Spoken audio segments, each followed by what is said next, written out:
किसी भी तरह बखमुत से पुतिन की सेना को खदेड़ा जा सके। पश्चिमी मीडिया का दावा है कि यूक्रेन के लगातार पलटवार की वजह से बखमुत में रूसी सेना की हालत खराब हो चुकी है। इसी वजह से मजबूर होकर पुतिन को वहां भारी संख्या में सैनिकों को भेजना पड़ रहा है।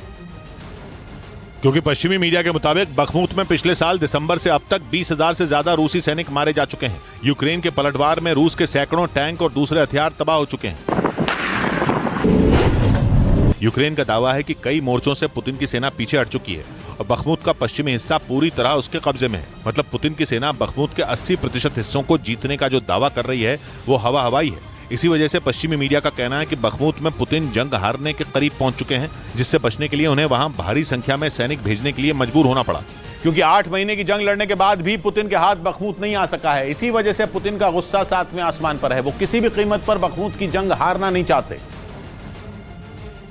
और इसीलिए पुतिन लगातार रूसी सैनिकों को वहां भेज रहे हैं ताकि वो किसी तरह बखमुत की जंग में बने रह सकें। लेकिन पश्चिमी मीडिया का दावा है कि यूक्रेन के पलटवार से बखमुत में रूसी सेना की हालत खस्ता है। पिछले करीब 5 महीने में रूस के 20,000 सैनिकों की मौत हो चुकी है, जबकि उसके 80,000 से ज्यादा सैनिक बुरी तरह घायल हैं। पश्चिमी मीडिया के मुताबिक मारे गए ज्यादातर सैनिक रूस की जेलों में बंद कैदी हैं, जिन्हें कुछ महीने पहले ही वैगनर ग्रुप में शामिल किया गया था। पश्चिमी मीडिया का दावा है कि उन कैदियों को बिना किसी ट्रेनिंग के जंग के मैदान में भेज दिया गया था, जिसकी वजह से वो यूक्रेन के सैनिकों की गोलियों का निशाना बन गए। पश्चिमी मीडिया का दावा है कि पुतिन विक्ट्री डे परेड से पहले बखमुत को जीतने की रणनीति पर आगे बढ़ रहे हैं।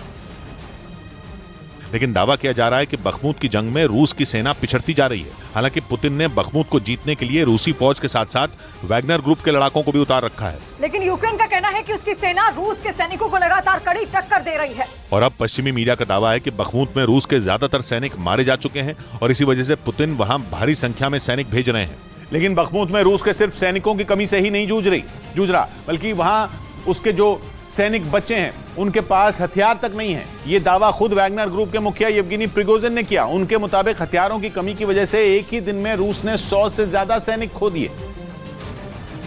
क्योंकि यूक्रेन बखमुत में रूसी सेना और वैगनर ग्रुप के लड़ाकों पर जोरदार पलटवार कर रहा है। यूक्रेन की सेना के आधुनिक हथियारों के सामने रूसी सेना और वैगनर ग्रुप के पैर उखड़ रहे हैं। बखमुत जीतने के उनके सपनों पर पानी फिर रहा है, क्योंकि रूसी सेना के पास हथियारों की भारी कमी हो गई है।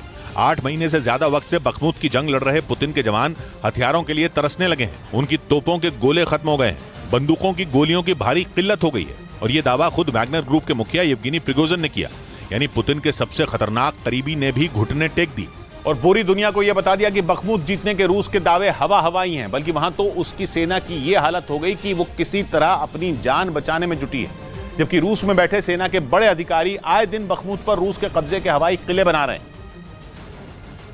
लेकिन पुतिन की प्राइवेट आर्मी कहे जाने वाले वैगनर ग्रुप के मुखिया ने उनकी पोल खोलकर रख दी। पुतिन के साथ साथ उन्होंने रूस में बैठे रणनीतिकारों को भी बता दिया कि बखमुत की जमीनी हकीकत कुछ और है। वहां रूस के सैनिक यूक्रेन की फौज का जवाब तक नहीं दे पा रहे, क्योंकि रूस से उन्हें हथियार और गोला बारूद ही नहीं भेजे जा रहे। कुछ दिन पहले भी येवगेनी प्रिगोजिन रूस की सेना के बड़े अधिकारियों पर भड़क गए थे।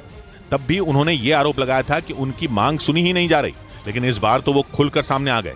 उन्होंने पुतिन को भी आईना दिखा दिया, क्योंकि बखमुत रूसी सैनिकों और वैगनर ग्रुप के लड़ाकों के लिए मौत का शहर साबित हो रहा है। पश्चिमी मीडिया के मुताबिक पर्याप्त मात्रा में हथियार नहीं होने की वजह से यूक्रेन के जवानों ने एक ही दिन में रूस के 100 से ज्यादा सैनिक मार दिए, जो बखमुत शहर के भीतर तेजी से आगे बढ़ रहे थे।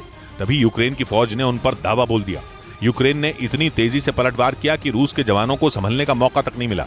इसके साथ ही यह भी दावा किया गया कि उन सैनिकों के पास हथियारों की कमी भी थी, जिसकी वजह से वो ज्यादा देर तक यूक्रेन की सेना का मुकाबला नहीं कर सके। और एक ही दिन में रूस ने अपने 103 जवानों से हाथ धो डाला। येवगेनी प्रिगोजिन के मुताबिक इन जवानों की मौत सिर्फ हथियारों की कमी की वजह से हुई और इसी बात ने वैगनर ग्रुप के मुखिया को बुरी तरह भड़का दिया, जिसके बाद उन्होंने रूस में बैठे रणनीतिकारों को जमकर खरी खोटी सुना दी और साफ कर दिया कि हथियार नहीं मिले तो रूस यूक्रेन को जीतने का सपना भूल जाए। लेकिन बखमुत में मिल रही चोट का लगता है पुतिन पर कोई